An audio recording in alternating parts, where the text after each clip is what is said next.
Donc l'application, c'est une application de garage avec des voitures. Donc forcément, il faut créer les classes qui vont bien, donc c'est-à-dire la classe voiture. Donc on va faire encore une fois les choses proprement. On va créer un nouveau package qu'on va appeler modèle. Voilà. Nouvelle classe car. Là. On va déclarer quelques propriétés. Donc je fais ça vite fait, hein. Private string modèle. Private string pour la marque. Private int year. Year. On va créer aussi une enum, tiens. Enum color red blue.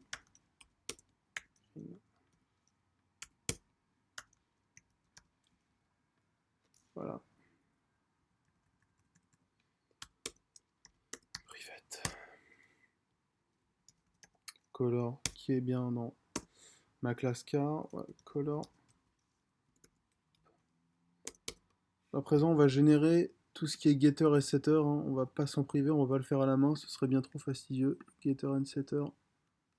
On sélectionne tout. Voilà. On va créer les constructeurs juste ici. Generate. Constructeur avec tous les paramètres. Voilà. Et si on revient au contrôleur de tout à l'heure et qu'on essaie de faire autre chose. Donc déjà ça on peut l'enlever parce qu'on n'a plus besoin. Hop. Soit on va en faire une. Oui, tout à l'heure j'ai oublié de préciser, il faut forcément que la méthode soit en public, hein, sinon ça ne marche pas. Maintenant on va faire une méthode voilà, qui va renvoyer l'objet voiture, l'objet car, pardon. Donc on va dire en valeur de retour hein, car bien sûr, get car. On importe la classe, voilà. On va instancier une voiture, car new, décidément, hop, new car. Et il nous faut donc le modèle.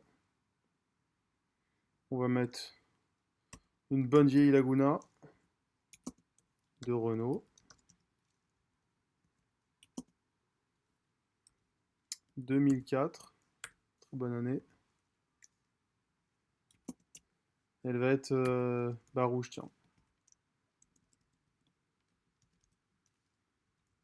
Voilà, comme ça en jette. Et là, j'ai une erreur. Voilà, en fait, il faut la rendre publique, l'enum. Là, j'ai un problème. Qu'est-ce que c'est? Oui, d'accord. Donc là, ma faute, c'est un int et non un string. Voilà, donc là, c'est bon. On a créé la voiture. Et on va retourner notre voiture directement. Donc si vous vous souvenez de la vidéo précédente, il faut ajouter ce qu'on appelle l'annotation request mapping avec, vous avez vu, donc voilà, le chemin, donc slash car, voilà, hop. Donc là on est bon, on peut directement relancer le serveur.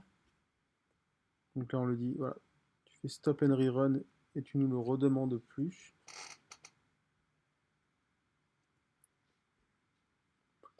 Et même d'ailleurs, on verra quelque chose de nouveau dans le serveur. Est-ce qu'on a une erreur? Je vérifie. Non.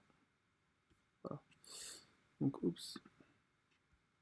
On va fermer ça. Alors,